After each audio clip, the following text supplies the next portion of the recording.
They were headhunters, 21st century headhunters.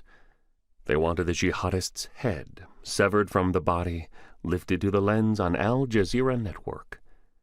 So they summoned her, Christine Sussman. She appeared as ordered. They deposited her in the waiting room while they conferred. The sudden, overwhelming threat posed by Mesa was the topic late that afternoon in Langley, Virginia. Outside, the maples and oaks, leafless, looked stunted.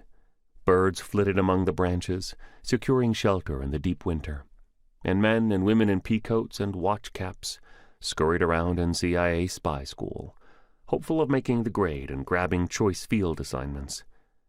But inside the conference room, long-ago graduates huddled around the broad curve of cherry conference table at one end of the assistant director's office.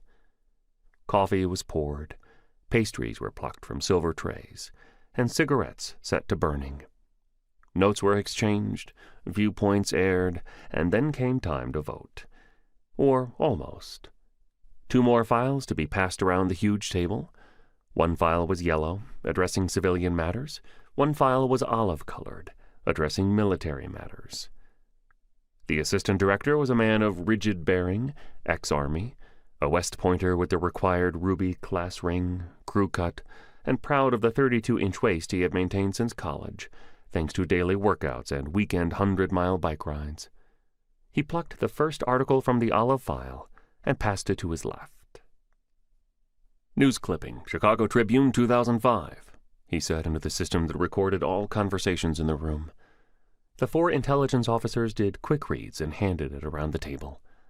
The 10-year-old military news clipping reported, Sergeant Christine Sussman, a military police officer in the Illinois National Guard, was awarded the Silver Star for her role in thwarting a Taliban insurgent ambush, the military said Thursday.